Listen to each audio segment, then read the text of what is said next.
இப்ப வந்து நம்ம கை எலும்பு உடைஞ்சா உடனே ஹாஸ்பிட்டல் போயிட்டு ஒரு எக்ஸ்ரே எடுப்போம், ரைட்டா? ஆமா, கண்டிப்பா. ஒரு எக்ஸ்ரே எடுத்தா ஈஸியா தெரிஞ்சிரும். எக்ஸாக்ட்லி. அந்த கருப்பு வெள்ளை படத்துல எந்த இடத்துல எலும்பு முறிஞ்சிருக்குன்னு அந்த மெல்லிய கோடு அது வந்து ரொம்ப தெளிவா தெரியும். உடனே டாக்டர் வந்து இதோ இங்கதான் பிரச்சனை அப்படின்னு பாயிண்ட் அவுட் பண்ணுவாரு. அது ஒரு ரொம்ப நேரடியான விஷயம். ஒரு பிரச்சனை இருக்கு, அதுக்கான காரணம் நம்ம கண்ணுக்கு தெரியுது, தீர்வு என்னன்னு உடனே தெரிஞ்சிரும். கரெக்ட். அந்த ஒரு தெளிவு தான் நமக்கு வந்து ஒரு நிம்மதியை தருது. பிரச்சனை இதுதான்னு கன்ஃபார்ம் பண்ணிட்டா அதை டீல் பண்றது ஈஸி ஆயிடும். ஆனா நம்ம வாழ்ற இந்த உலகத்தோட புவிசார் அரசியல், அப்புறம் இந்த உள்நாட்டு பாதுகாப்பு, அரசாங்கத்தோட பாலிசி முடிவுகள், இந்த மாதிரி விஷயத்துக்குள்ள போகும்போது அந்த எக்ஸ்ரே மிஷின் சுத்தமா வேலை செய்யாது. அதாவது ஒரு சர்வதேச பிரச்சனைக்கான காரணம் எங்க இருக்குன்னு தேடுனா அது சம்பந்தமே இல்லாம வேறொரு நாட்டோட பொருளாதாரத்திலயோ இல்ல ஒரு புது டெக்னாலஜிலயோ ஒளிஞ்சிருக்கும். ஆமா, அது ஒரு பெரிய வெப் மாதிரி பின்னிருக்கும். அதான், நீங்க வந்து ஒரு யூபிஎஸ்சி தேர்வரா இருக்கலாம், இல்லனா கரண்ட் அஃபேர்ஸ் பின்னாடி என்ன நடக்குதுன்னு தெரிஞ்சுக்க ஆர்வமா இருக்கிற ஒரு ஆளா இருக்கலாம். உங்களுக்காகவே அந்த செய்திகளுக்கு பின்னாடி இருக்கிற அந்த ஒரு மங்கலான எக்ஸ்ரே ரிப்போர்ட்டை தான் நாம இன்னைக்கு டீகோட் பண்ண போறோம்.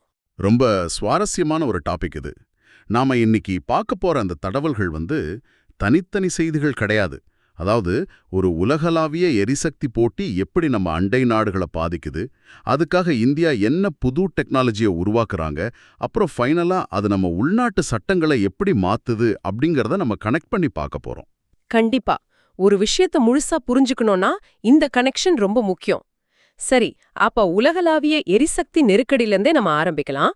இப்ப பாத்தீங்கன்னா ஆசியாவோட எனர்ஜி செக்யூரிட்டி வந்து ஒரு மிகப்பெரிய கேள்விக்குறியா மாறியிருக்கு. வெஸ்ட் ஏஷியாவில் நடக்கிற மோதல்களால அந்த ஹார்முஸ் ஜலசந்தி, அதாவது ஸ்ட்ரெய்ட் ஆஃப் ஹார்முஸ் வந்து மூடியிருக்காங்க. ஆமா, இது ஒரு பெரிய இம்பாக்ட்.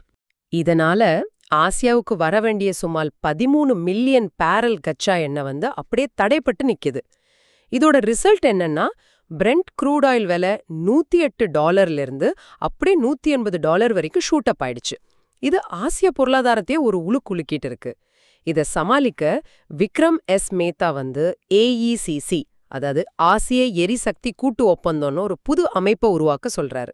அந்த பரிந்துரை வந்து ரொம்ப ரொம்ப முக்கியமானது. ஏன்னா மேற்கத்திய நாடுகள் வந்து அவங்களோட எனர்ஜி தேவைகளை பாதுகாத்துக்க ஐஇஏ அப்படின்னு ஒரு அமைப்பு வச்சிருக்காங்க.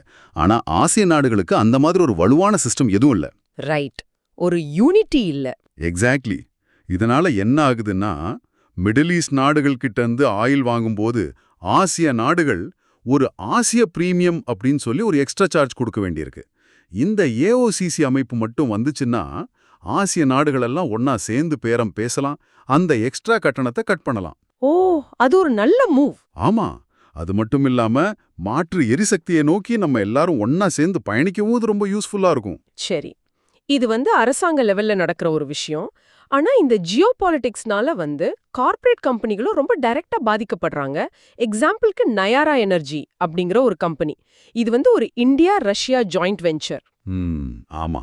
இப்ப இந்த ரஷ்யா உக்ரைன் போர் நடக்குது இல்லையா, அதனால மேற்கத்திய நாடுகள் ரஷ்யா மேல நிறைய தடைகள் போட்டிருக்காங்க.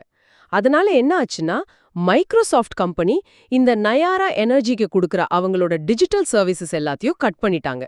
பாருங்க, ஒரு இந்திய கம்பெனியோட வேலைய எங்கேயோ நடக்கிற ஒரு போர் எப்படி முடக்குதுன்னு. அதுதான் இன்னைக்கு இருக்கிற குளோபலைஸ்டு உலகத்தோட ஒரு சிக்கல். இதை தடுக்க தான் இந்தியாவும் இப்போ ஒரு தடை எதிர்ப்பு சட்டம், அதாவது ஆன்டி சாங்ஷன் லா ஒன்ன கொண்டு வர பரிசீலனை பண்ணிட்டு இருக்காங்க. ஓ, அப்படியா? அது எப்படி ஒர்க் ஆகும்? இதுக்கு பின்னாடி இருக்கிற லாஜிக் என்னன்னா, 1996லயே ஐரோப்பிய யூனியன் பிளாக்கிங் ஸ்டாட்யூட் அப்படின்னு ஒரு சட்டத்தை கொண்டு வந்தாங்க. அதாவது வெளிநாடுகள் போடுற தடைகளை தங்களோட உள்நாட்டு கம்பெனிகள் ஃபாலோ பண்றதே ஒரு சட்டவிரோதம் அப்படின்னு ஆக்குறது தான் இதோட நோக்கம். சூப்பர். அப்போ இந்தியா இது மாதிரி ஒன்ன கொண்டு வந்தா? ஆமா, இந்தியா அப்படி ஒரு சட்டத்தை கொண்டு வந்தா நாளைக்கு அமெரிக்காவோ இல்ல ஐரோப்பாவோ ரஷ்யா மேல தடை போட்டாலும் அது ஒரு காரணமா காட்டி இந்திய கம்பெனிகளுக்கு சர்வீஸ் தர மாட்டேன்னு வெளிநாட்டு டெக் கம்பெனிகளால சொல்ல முடியாது. நம்ம டிஜிட்டல் இறையாண்மையை காப்பாத்துற ஒரு கவசம் இது. ரொம்ப இன்ட்ரெஸ்டிங். ஒரு பக்கம் இந்த மாதிரி சாங்ஷன்ஸ் சமாளிக்க சட்டம் கொண்டு வர்றோம், இன்னொரு பக்கம் இந்த கச்சா எண்ணெயே ரொம்ப நம்பி இருக்க கூடாதுன்னு எத்தனால் கலந்த பெட்ரோலை நோக்கி இந்தியா ரொம்ப வேகமா போயிட்டு இருக்காங்க. இப்ப ரீசெண்டா நம்ம சாலை போக்குவரத்து அமைச்சகம் இந்த E85 அப்புறம் E100 எத்தனால் எரிபொருளுக்கான ஒரு டிராஃப்ட் நோட்டிபிகேஷன் விட்டிருக்காங்க. ஆமா, இது பொருளாதார ரீதியா ரொம்ப லாபகரமான ஒரு விஷயம். கரெக்ட். ஏன்னா பெட்ரோல் சுத்திகரிப்பு விலை ஒரு லிட்டருக்கு 89 ரூபாயா இருக்கும்போது எத்தனால் பாத்தீங்கன்னா ஒரு 60ல இருந்து 71 ரூபாய்க்குள்ளே கிடைச்சிடுது. கச்சா எண்ணெய் இறக்குமதிக்காக நாம செலவு பண்ற அந்நிய செலாவணியை குறைக்க இது ஒரு அருமையான வழி. பிளஸ் இது நம்ம விவசாயிகளோட வருமானத்தையும் டைரக்டா அதிகமாக்கும். ஆனா எனக்கு இங்க ஒரு பெரிய முரண்பாடு ஒண்ணு தெரியுது. அதாவது கச்சா எண்ணெய்க்கு பதிலா எத்தனால் சீப் தான், ஒத்துக்கிறேன். ஆனா இந்தியாவுல இந்த எத்தனால் முக்கால்வாசி எதிலிருந்து எடுக்கறாங்கன்னா நெற்பயிர்ல இருந்து தான் எடுக்கறாங்க. அது ஒரு முக்கியமான பாயிண்ட். நெல் விவசாயத்துக்கு எவ்ளோ தண்ணி வேணும்னு நமக்கு தெரியும். அப்போ கச்சா எண்ணெய் பிரச்சனையை சால்வ் பண்ண போறேன்னு சொல்லிட்டு நம்ம நிலத்தடி நீரை ஃபுல்லா உறிஞ்சு எடுத்து ஒரு பெரிய தண்ணீர் பஞ்சத்தை நம்மளே உருவாக்க போறோமா? இது எப்படி பிராக்டிக்கலா செட் ஆகும்? நீங்க கேக்குறது ரொம்ப ரொம்ப ஷார்ப்பான கேள்வி. இந்த ஒரு சிக்கலை பத்தி தான் இப்ப பாலிசி மேக்கர்ஸ் நடுவுலயே பெரிய விவாதம் போயிட்டு இருக்கு. ஏன்னா நெல்லிலிருந்து எத்தனால் எடுக்கிறது லாங் டேர்ம்க்கு சுத்தமா செட் ஆகாது. அப்புறம் என்னதான் மாற்று வழி? நாம கண்டிப்பா மாறணும்னு எக்ஸ்பர்ட் சொல்றாங்க. இத மாதிரி மூலப்பொருளை மாத்தினா மட்டும்தான் இந்த எத்தனால் திட்டம் 100% சக்சஸ் ஆகும். ரைட். சரி, இந்த எனர்ஜிக்கான தேடல் வெறும் எக்கனாமிக் சம்பந்தப்பட்டது மட்டும் கிடையாது. அது டைரக்டா செக்யூரிட்டி கூடவும் சம்பந்தப்பட்டது. இந்த இயற்கை வளங்களுக்கான போட்டி நம்ம அண்டை நாடுகள்ல எவ்ளோ பெரிய வன்முறையை உருவாக்குதுன்னு இப்ப பார்க்கலாம். இப்ப பாகிஸ்தான்ல இருக்கிற பலுச்சிஸ்தான் மாகாணத்துல ரெகோடிக் அப்படின்னு ஒரு இடம் இருக்கு. அங்க உலகத்தோட மிகப்பெரிய செம்பு மற்றும் தங்க சுரங்கங்கள் இருக்கு. ஆமா, அந்த ரெகோடிக் ப்ராஜெக்ட் ரொம்ப ஃபேமஸ். அங்க அமெரிக்கா ஒரு $1.3 பில்லியன் முதலீடு பண்றாங்க. ஆனா பலுச்சிஸ்தான் விடுதலைப்படை, அதாவது BLA, இதை எதிர்த்து ஒரு 500 கிளர்ச்சியாளர்களை வச்சு ஒரு மிகப்பெரிய அட்டாக் பண்ணிருக்காங்க. இங்க அமெரிக்காவோட முதலீடு வெறும் பிசினஸ் கிடையாது. அது அந்த ரீஜன்ல சீனாவோட ஆதிக்கத்தை கட்டுப்படுத்துற ஒரு ராஜதந்திர மூவ். ஆனா இந்த அட்டாக் நமக்கு உணர்த்துற பாடம் என்னன்னா, அங்க இருக்கிற உள்ளூர் மக்களோட, குறிப்பா அந்த பலூச்சிஸ்தான் மக்களோட அடிப்படை பொருளாதார பிரச்சனைகளை தீர்க்காம வெளிநாடுகள் வளங்களை எடுக்கிறத அவங்க ஒரு மிகப்பெரிய அச்சுறுத்தலா பாக்குறாங்க. அவங்க நிலத்திலிருந்து எடுக்கிறது அவங்களுக்கு போய் சேரலங்கிற கோபம். எக்ஸாக்ட்லி. வளங்கள் எங்கெல்லாம் குவியுதோ அங்க உள்ளூர் மக்களோட உரிமைகளை மதிக்கலன்னா அது டைரக்டா இந்த மாதிரி கிளர்ச்சிக்கு தான் வழிவகுக்கும். அண்டை நாடுகளோட எல்லைகள், உரிமைகள்னு பேசும்போது இந்த இந்தியா நேபாள எல்லை பிரச்சனையும் இப்ப மறுபடியும் ஒரு பெரிய இஷ்யூவா மாறியிருக்கு. நேபாளத்தோட லிபுலேக் கணவாய் வழியா கைலாஷ் மானசரோவர் யாத்திரை போறதுக்கு நேபாளத்தோட காத்மாண்டு மேயர் பாலன் ஷா தலைமையில ஒரு தரப்பு ரொம்ப கடுமையா எதிர்ப்பு தெரிவிச்சிருக்காங்க. இது ஒரு ரொம்ப பழமையான பிரச்சனை. ஆமா, 1816ஆம் வருஷம் பிரிட்டிஷார் கூட போட்ட அந்த சகோலி ஒப்பந்தத்தின்படி லிம்பியாதுரா, லிபுலேக் அப்புறம் காலாபாணி, இந்த 3 பகுதிகளும் தங்களுக்கு தான் சொந்தம்னு நேபாளம் ரொம்ப ஸ்ட்ராங்கா சொல்றாங்க. இதுல ஒரு இன்ட்ரெஸ்டிங் ஆஸ்பெக்ட் என்னன்னா, இது ஒரு வரலாறுக்கும் நடைமுறைக்கும் நடக்கிற மோதல். நேபாளம் அந்த 1816 ஒப்பந்தத்தோட மேப்பை காட்டுறாங்க. ஆனா இந்தியாவோ 1954ல இருந்தே நாங்க இந்த பாதையை தொடர்ந்து யூஸ் பண்ணிட்டு வரோம், இது எங்களோட நிர்வாக கட்டுப்பாட்டுல தான் இருக்குன்னு சொல்றாங்க. அதாவது பேப்பர்ல என்ன இருக்குங்கிறத விட, அதான் புவிசார் அரசியல்ல ஒரு எல்லையை யார் பேப்பர்ல வச்சிருக்காங்கங்கிறத விட யார் பல வருஷங்களா அவங்க பயன்பாட்டுல வச்சிருக்காங்க அப்படிங்கிறது தான் பல நேரங்கள்ல ஒரு முக்கியமான பாயிண்டா இருக்கும். ஓகே, எல்லையில இந்த மாதிரி கிளர்ச்சிகள், மோதல்கள் ஒரு பக்கம் இருக்கட்டும், நம்ம நாட்டுக்கு உள்ளேயே பல வருஷங்களா இந்த இடதுசாரி தீவிரவாத கிளர்ச்சிகள், அதாவது LWE, லெஃப்ட் விங் எக்ஸ்ட்ரீமிசம் இருந்துட்டு வருது. ஆனா வெறும் துப்பாக்கிய வச்சு மட்டும் அடக்க முடியாத ஒரு கிளர்ச்சிய ஒரு சூப்பரான நிர்வாகம் எப்படி மாத்துது அப்படிங்கிறதுக்கு சத்தீஸ்கர்ல இருக்கிற பீஜப்பூர் மாவட்டம் ஒரு செம எக்ஸாம்பிள். பீஜப்பூர் ரொம்ப காலமா மாவோயிஸ்டுகளால மோசமா பாதிக்கப்பட்ட ஒரு ஏரியா. ஆமா, ஆனா இப்போ ஒரு ஆச்சரியம் என்னன்னா, 10ஆம் வகுப்பு தேர்ச்சி விகிதத்துல அந்த மாநிலத்தோட 33 மாவட்டங்கள்ல பீஜப்பூர் தான் ஃபர்ஸ்ட் பிளேஸ் படிச்சிருக்கு. வாவ், இது எப்படி சாத்தியமாச்சு அப்படிங்கறது தான் இங்க ரொம்ப முக்கியம். அங்க மாவட்ட கனிம அறக்கட்டளை நிதி, அதாவது TMFன்னு ஒன்னு இருக்கு. அந்த மாவட்டத்துல நடக்கிற மைனிங்லேருந்து கிடைக்கிற வருமானத்தோட ஒரு பகுதி அது. அந்த நிதியை வச்சு அவங்க போலீஸ் ஃபோர்ஸை அதிகப்படுத்துறதுக்கு பதிலா ஒரு 68 சிக்ஷா மிதன்களை வேலைக்கு எடுத்தாங்க. சிக்ஷா மித்ரன்களா அப்படின்னா உள்ளூர் கல்வி நண்பர்கள். அவங்க என்ன பண்ணாங்கன்னா வீடு வீடா போய் பசங்களை ஸ்கூலுக்கு கூட்டிட்டு வந்தாங்க. இதனால ஸ்கூல் அட்டெண்டன்ஸ் 90% ஆச்சு. செம்ம ரிசல்ட். இதோட அவுட்புட் என்ன தெரியுமா? தர்லாகுடா போட்டா கேபின் ஸ்கூல்ல படிக்கிற திவ்யா மிச்சா அப்படிங்கிற ஒரு பழங்குடியின மாணவி தன்னோட கிராமத்துல கரண்ட் இல்ல, மொபைல் நெட்வொர்க் இல்ல, அப்படி இருந்துமே 87.84% மார்க் வாங்கியிருக்காங்க. அரசாங்கத்தோட இந்த மாதிரி ஒரு சின்ன பேசிக் இன்ஃப்ராஸ்ட்ரக்சர் கூட ஒரு சமூகத்தோட தலைவிதியே எப்படி மாத்துங்கிறதுக்கு இது ஒரு பெரிய ப்ரூஃப். ஒரு கரண்ட் கூட இல்லாத கிராமத்துல ஒரு பொண்ணு இவ்ளோ பெரிய சாதனை பண்றாங்க. அதே நேரத்துல பாத்தீங்கன்னா இந்தியா வந்து விண்வெளித்துறையில செம்ம அட்வான்ஸ்டான டெக்னாலஜிஸ் அச்சீவ் பண்ணிட்டு இருக்காங்க. ஆமா, மெட்ராஸ் ஐஐடி ஸ்டூடெண்ட்ஸ் உருவாக்குன கேலக்ஸி அப்படிங்கிற ஒரு ஸ்டார்ட் அப் கம்பெனி திருஷ்டி அப்படிங்கிற ஒரு புது சேட்டலைட்டை உருவாக்கியிருக்காங்க. இது ரீசெண்டா ஸ்பேஸ் எக்ஸோட ஃபால்கன் 9 ராக்கெட் மூலமா ரொம்ப சக்சஸ்ஃபுல்லா லான்ச் பண்ணிருக்காங்க. இதுல ஒரு ஸ்பெஷாலிட்டி என்னன்னா, ஆப்டோசார் அப்படிங்கிற ஒரு டெக்னாலஜியை உலகத்திலேயே ஃபர்ஸ்ட் டைமா யூஸ் பண்ணிருக்காங்க. இந்த ஆப்டோசார் ஏன் இவ்ளோ ஸ்பெஷல்னு நம்ம புரிஞ்சுக்கணும். நார்மலா ஸ்பேஸ்ல இருந்து போட்டோ எடுக்கிற ஆப்டிக்கல் கேமராக்களால மேகங்களை ஊடுருவி பார்க்க முடியாது. சோ மழைக்காலத்துல அது வேஸ்ட். அதே சமயம் ரேடார் டெக்னாலஜி வந்து மேகங்களை ஊடுருவி பார்க்கும். ஆனா அது கொடுக்கிற இமேஜஸ் வந்து அவ்ளோ கிளியரா இருக்காது. ஓ, அப்போ இந்த திருஷ்டி சேட்டலைட் என்ன பண்ணும்? அதாவது ஒரு சாதாரண கேமரால போட்டோ எடுக்கும்போது நடுவுல ஒரு மேகம் வந்து மறைச்சிருச்சுன்னா, இந்த கேமரா உடனே ஒரு எக்ஸ்ரே பார்வையா மாறி அந்த மேகங்களை அப்படியே தொலைச்சு பார்க்குற ஒரு மேஜிக் கேமரா மாதிரி ஒர்க் ஆகும். Super. Optical image, radar image ரெண்டையும் ஒரே நேரத்துல ரொம்ப துல்லியமா எடுக்கிற பவர் இதுக்கு இருக்கு. இது வந்து நம்ம டிஃபென்ஸ்க்கும் டிசாஸ்டர் மேனேஜ்மெண்ட்டுக்கும் ஒரு மிகப்பெரிய வரப்பிரசாதம். வானத்துல நம்மளோட கண்கள் எவ்வளோ ஷார்ப்பா இருக்கோ அதே அளவுக்கு கடல்லையும் நம்மளோட அட்டாக் பண்ற பவர் ரொம்ப ஷார்ப்பா ஆயிட்டு இருக்கு. டிஆர்டிஓ அப்புறம் நம்ம இந்தியன் நேவி 2 பேரும் சேர்ந்து NASM-SR, அதாவது naval anti ship missile short range அப்படிங்கிற ஒரு ஏவுகணைய சக்சஸ்ஃபுல்லா டெஸ்ட் பண்ணிருக்காங்க. இது வந்து ஒரு ஹெலிகாப்டர்ல இருந்து டைரக்டா கப்பல்களை அட்டாக் பண்ற ஒரு மிசைல், ரைட்டா? எக்ஸாக்ட்லி. இதுக்கு முன்னாடி நாம யூஸ் பண்ண பழைய சீ ஈகிள் மிசைல் பாத்தீங்கன்னா சுமார் 580 கிலோ வெயிட் இருக்கும். ஆனா இந்த புது மிசைல் வெறும் 380 கிலோ தான். வெயிட் கம்மி தான், ஆனா இதோட டார்கெட் ரேஞ்ச் வந்து 55 கிலோமீட்டர். இதுல 2 ரொம்ப முக்கியமான ஹைடெக் ஃபீச்சர்ஸ் இருக்கு. ஒன்னு வந்து நடுவானத்துல திசைய மாத்திர மேன் இன் லூப் வசதி, இன்னொன்னு வந்து கப்பலோட நீர் மட்டத்திலே தாக்குற வாட்டர் லைன் ஹிட் வசதி. இந்த வாட்டர் லைன் ஹிட் வந்து எதிரி கப்பல்களுக்கு ஒரு சிம்ம சொப்பனம். ஏவுகணை வந்து காத்துல பறந்துட்டு இருக்கும்போதே எதிரியோட ரேடார் மூவ்மெண்ட்ஸை பொறுத்து அதை ஆப்ரேட் பண்றவரால டார்கெட்டை மாத்த முடியும். அதோட ரொம்ப டேஞ்சரானது இந்த வாட்டர் லைன் ஹிட் தான். ஆமா, கப்பலுக்கு மேல அடிச்சா கூட தப்பிச்சிடலாம். கரெக்ட். கப்பலுக்கு மேல அடிச்சா கூட ஓரளவுக்கு ரிப்பேர் பண்ணிடலாம். ஆனா கப்பலும் அந்த தண்ணியும் உரசும் பாத்தீங்களா, அந்த நீர்மட்ட கோட்ல கரெக்டா அட்டாக் பண்ணா கப்பலுக்குள்ள உடனே தண்ணி ஏறி சில நிமிஷத்திலே முழுங்கிடும். இது இந்திய கடற்படைக்கு ஒரு பெரிய ஸ்ட்ரென்த். கடல்ல எதிரிகளை எச்சரிக்கிற அதே டைம்ல உள்நாட்டுல நம்ம பொதுமக்களை அலர்ட் பண்றதுக்கும் ஒரு புது டெக்னாலஜி வந்திருக்கு. ரீசெண்டா உங்க மொபைல் போன்ல திடீர்னு ரொம்ப சத்தமா ஒரு பீப் சவுண்ட் வந்துதா? ஆமா, நிறைய பேர் என்ன ஏதுன்னு புரியாம ரொம்ப பேனிக் ஆயிட்டாங்க. அதுதான் C.DOT உருவாக்குன புது செல் பிராட்காஸ்ட் எமர்ஜென்சி சிஸ்டம். சுனாமி, புயல் இல்லனா நிலநடுக்க மாதிரி பேரிடர் டைம்ல லட்சக்கணக்கான பேருக்கு ஒரே நேரத்துல SMS அனுப்புனா நெட்வொர்க் ஜாம் ஆகி யாருக்கும் மெசேஜ் போகாது.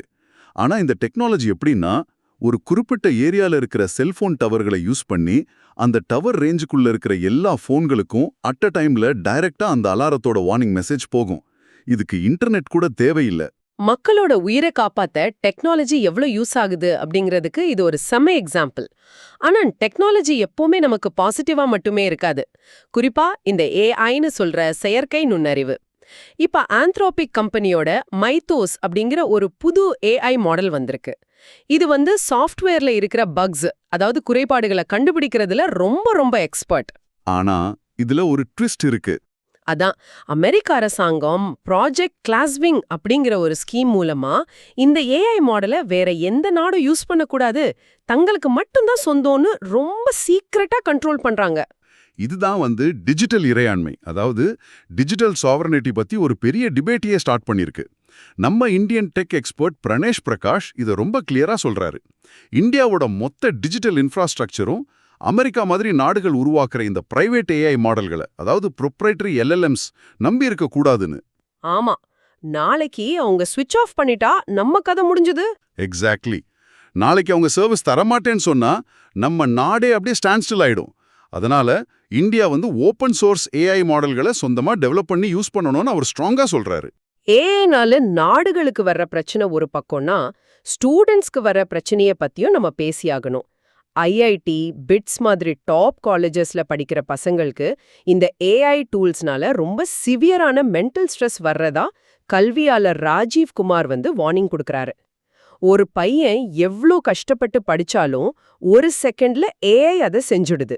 இதனால மிஷன் கூட எப்படி போட்டி போடுறதுன்னு பசங்களுக்குள்ள ஒரு பெரிய பயம் வந்திருக்கு. சரி, டெக்னாலஜி சுதந்திரத்தை பத்தி நிறைய பார்த்துட்டோம். இதே மாதிரி எனர்ஜி சுதந்திரத்துக்காகவும் இந்தியா ஒரு மிகப்பெரிய அட்மினிஸ்ட்ரேட்டிவ் சேஞ்ச் பண்ணியிருக்காங்க. 2047 வருஷத்துக்குள்ள 100 ஜிகாவாட் சிவில் அணுசக்தியை உற்பத்தி பண்ணணும்னு இந்தியா ஒரு டார்கெட் செட் பண்ணியிருக்காங்க. இதுக்காக சாந்தி சட்டம், அதாவது சாந்தி ஆக்ட் மூலமா நியூக்ளியர் பவர் செக்டார்ல பிரைவேட் இன்வெஸ்ட்மெண்ட்ஸும் அலோ பண்ணிருக்காங்க.